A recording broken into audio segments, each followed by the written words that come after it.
qarri qaramuroo. Bishana disababa ya galana gutu na tabarsi bishana disababa ya galana gutu na tabarsi hindune ningagabe ya magalle shashi na parti. Ani maqaan kiyyaa Lattuun jedhama. Kanan dhaladheetti guddadhee Jiituu Magariituu Oromiyaa keessaa. Barnoota koollee hanga kutaa 10ffaatti baradheera. Haa ta'utii garuu sana booddee qabxiin maatirikii waan naaf hin dhufneef darbeen kolleejjii barachuudhaaf immoo maatiin kiyya humna waan hin qabneef bara dhufu nan baradha jedheen mana namaa galeen hojjechuu jalqabe. Yeroo kanatti ture dargaggeessi naannoo keenya jiraatu waajjira fayyaa keessa hojjetu gaaffii jaalalaa kan naaf dhiyeesse. Turtii baatii lamaafis dhuguma na jaallachuusaa ergan isa qoree booda tole jedheen gaaffii jaalalaa isaa fudhadhe. Mana keessaa hojiin waan natti baay'atuuf akka garaa koo yeroo barbaannetti waliin arginu. Sababa kanaaf qarshii isaan siif kanfalan kan si barbaachisu yoo ta'e baatii baatiidhaan siifan kanfalaa mana kiyya jiraadhu. Erga dhuftee booda jaarsa gara warra keetti nan ergaa jechuun natti dubbate. Anis haalli afaansaa yeroo sanatti waan na amansiiseef rakkoo tokko malee nama hojii hojjetu fakkaadheen deemeen mana isaa isa waliin jiraachuu jalqabe. Booddee jaarsa gara maatii kiyyatti ergii waliin jiraachuu jalqabneerraa jedheen yeroon isan gaafadhu. Waliin jiraachuun keenya amma rakkoon qabu namootattis kan hin dubbachaa jiru akkan haadha manaa fuudheettu otoo hin taane akkan hojjettuu qacaradheettidha. Namni hedduus naannoo kanaa hojii kanaa waan si beekuuf si yaaddessinii jedhee natti hime. Tarii akka carraa kana keessatti ulfaa'uu nan danda'a jedheen nama kana dhokseen guyyaa guyyaadhaan qoricha ulfa dhoksu liqimsuun jalqabe. Naannoo baatii torbaas isa waliin ergan jiraadhee booda barumsa akkan baradhuuf kolleejjii na galche. Maarree ammoo maatiin kiyya haa beekanii jaarsa ergii jechuun yeroon isan gaafadhu dura barnoota kee xumurii sana booda yeroo gaa'elaa raawwannee bultii keenya ifatti baafannaa jechuun natti dubbate. Amma gaa barnoota koo barachaa waan hin jiruuf silaas kaayyoon koo barana kanuma waan ta'eef jabaadhee barachuu manitti fufe. Yeroon mana maatii koo deemullee maatiin koo kan itti na beekan akkan isa waliin bultii jaarradheetti otoo hin taane akka amansiisetti hojjettuu mana isaa akkan ta'etti nama na gaafate hundaatti hojjettuu isaadha jedheen itti himaa. Waliin magaala keessas haa ta'u bakka kamiyyuu waan hin deemneef yoo deemnes inni fuuldura ani duuba sodaa hawaasaaf ofii ol jedhee anaan gadi qabee waan deemnuuf danda'eenuma haala kanaan jiraadha.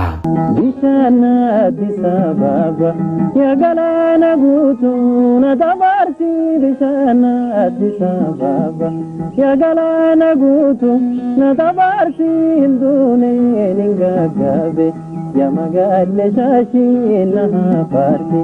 Barnoota koo jalqabeen naannoo baatii ja'an fixe. Dargaggeessi jalqaba si jaalladheeraa amma immoo hojjettuu koo fakkaadhu haadha manaa koo naaf ta'ii mana koo keessa jiraadhu kan naan jedhee dubartii gara biraa waliin hariiroo jalqabaa. Guyyaa jalqabaa hariiroo jaalalaa waliin eegalerraa kaasee hanga wal qunnamtii waliin raawwatanitti odeeffannoo isaanan qabaa. Mucayyoon anarratti jaalalaaf itti dhiyaate kun waajjira tokko keessaa waliin hojjetu. Isheen illee anaan akka hojjettuu mana isaatti na beekti.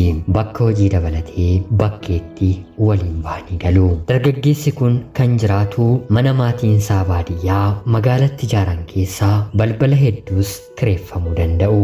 Ofii ana waliin mana guddaa keessa gala. Hariiroo isaanii akkuma jabeeffataniin mucayyoo kanallee qarshii bilisaan mooraa kana keessa akka galtu ni taasisa. Anis yeroo kanatti warreen kaan kaffaltiidhaan jiraatu. Isheen maalii fi eenyu waan taateef qarshii manaa hin kaffaltu jedheen gaafadheeni. Manni kuni mana kiyya seete moo mana maatii kootii? Siin immoo kana keessa maaltu galchee jedhee natti dubbachuu ni jalqaba. Haa ta'u jedheen calluma jedheen xiyyeeffannaa koo barnoota koorra kaawwadheen waliin jiraachuun itti fufa. Turtii booddee bunallee yeroon danfisu galgala mucayyoo kana ni waama.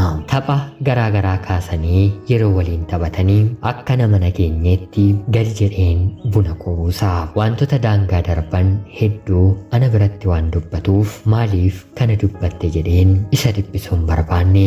Booddee irratti ammas kuni nagayoo toon jedhiin yeroo laaqanaa mucayyoo kana fidatee dhufuu jalqabe. Guyyaa 2 guyyaa 3 ergan keessummeessee booda nyaatan guyyaa irratti hojjedhee isa eeguu hojjechuu nan dhaabe. Galgala dhufee sadarkaa kee beekii anaan akka nana gochuu hin dandeessu jechuun natti dubbate.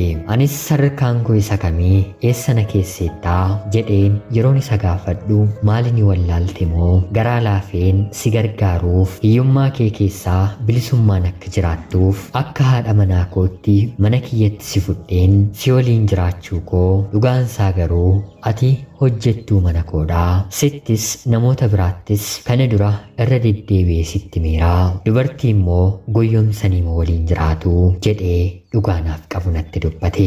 Halkan sana aareen burcuqqoo bishaanii jaafii qabdoosaa innis burcuqqoo makan ta'e fuula isaatti dadarbadheen mataa isaa bubburuqse. Kunillee ni gaatoon jedhiin dullaa balbala itti cufannuun hanga inni iyya isaa jalqabaa geessisutti nan rukute. Booddee irratti mucayyoo kana dabalatee dirmachuudhaaf yeroo dhufan tokko immoo si'i jedheen itti galagaleen rukuchuuf yeroon jedhu namoonni kireeffattoota gara biraan narraa qabanii. Iyyis ka'ee poolisiin dhufee na qabanii mana sirreessaa na galchanii. Ganama bariis maatiin kiyya dhaga'anii rakkoo na bira jiru yeroo gaafatan dhugaa jirtu haala ittiin isa waliin waggaa 2 jiraadhe tokko lamaan bo'aan itti madde. Isaanis bakka kanatti nan eegne ture. Booddee irratti dhimmi keenyi seeraan ilaalamee akka hojjettuu isaan ta'e narratti ragaa baasisee mirgi dubartootaallee dhimma kiyya ilaalee fala waan dhabeef haala kanaan na goyyomsee walirraatii gargar baane. Bishaan Addis Ababa yaa galaana guutuu na dabarsi. Bishaan Addis Ababa yaa galaana guutuu na dabarsi.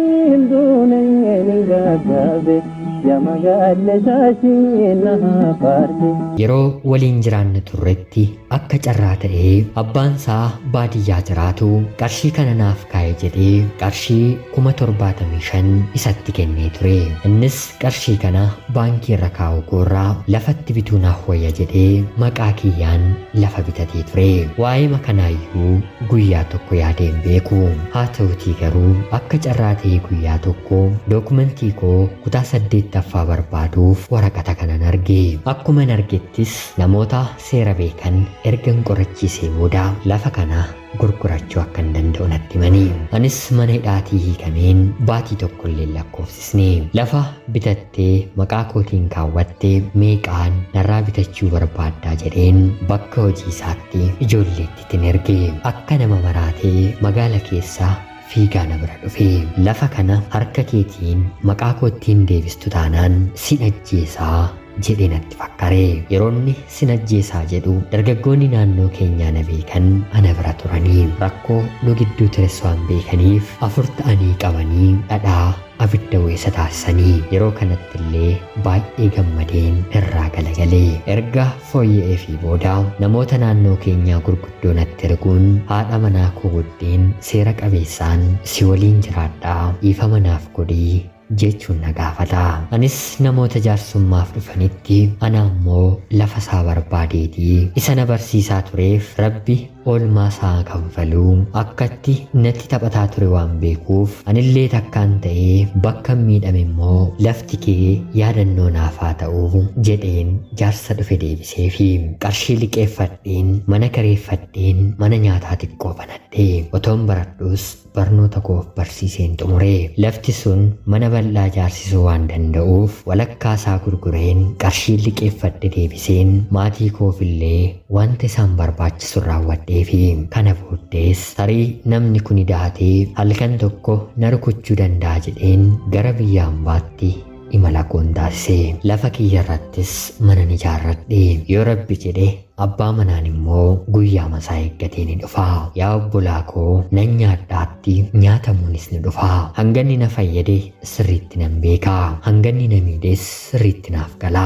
Bara kana dhalli namaa amanamummaa laphee keessaarraa amanamummaa waraqaarra jiru fudhatee mana seeraatti wal falmaa. Namni kun ergaa narraa adda ba'ee booda dubartii sana waliinis wal fuudhee waliin jiraachuu jalqabee ture. Haa ta'utii garuu bultiin isaanii hin milkoofne.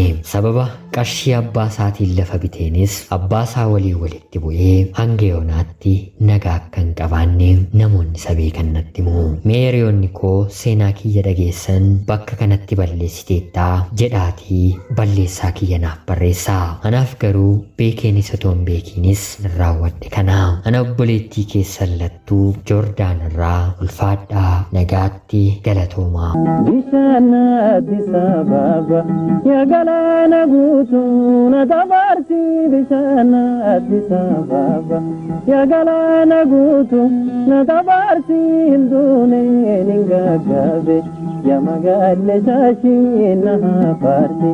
Yooyyaa shamaa akkam jirtu kabajamtootaa hordoftoota qophii Oromiyaa 24 nagaaf jaalalli tokkummaan bakka jirtan hundaatti hunda keessaniif yaa ta'u jecha guyyaa har'aallee xalayaa obboleettiin keenyi lattuun biyyaan baarraa nuuf ergite isiniif dubbiseen hin kaa'a. Akka isin irraa barattaniif hubannoo cimaarraa argattan homaa shakkii tokkollee hin qabu. Obboleettii keenya ergaa kee kana nuuf qooduu keetiif guddaa galatoomsiin jecha kabajamtootaa hordoftoonni qophii Oromiyaa 24 illee yaada jajjabinaa keessan akka qooddanii fi balleessaan kiyyallee bakka kam jira balleessaa kiyya naaf qoodaa itti nu gaafatan wanti isinitti dhaga'ame yoo jiraate komentii jalatti qoodaa fi jecha qophiin sa'aatii kanaaf isiniif qabadhee dhiyaadhe kanuma fakkaatti. Haga yoonaatti na dhaggeeffachaa kan turtaniitiif guddaa galatoomaa jecha laayikii fi sheer gochuun illee akka na deeggartan kabajaan isiniin gaafadha. Akkanumallee namoonni chaanalii keenyaaf haaraa taatan anaan dhufu kun Oromiyaa 24 guyyaa guyyaatiin xalayaa jaalalaa fi seenaa jireenyaa nama barsiisuu bashannansiisuu danda'u isiniif qabattee waan dhiyaattuuf isinillee sabiskiraayib gochuun maatii keenya erga taatanii booda xalayaa jaalalaa yookiin seenaa jireenyaa nama barsiisuu bashannansiisuu danda'u qabaattan karaa telegiraamii karaa lakkoofsa bilbilaa kiyyaa duwwaa 937 naaf erguun irratti hirmaachuu ni dandeessu. Qopheessuuf qindeessuun isin waliin kanan ture ani gammachiista shoomeeti. Qophii gara biraatiin guyyaa boreen ga'uutti deebinutti bakka jirtan maraan turtii gaarii isiniif hawwina. Horaa bulaa. Bishaan Addis Ababa yaa galaana guutuu na dabarsi. Bishaan Addis Ababa yaa galaana guutuu na dabarsi. Hinduuneen hin gaggaabe yaa magaalee shaashii.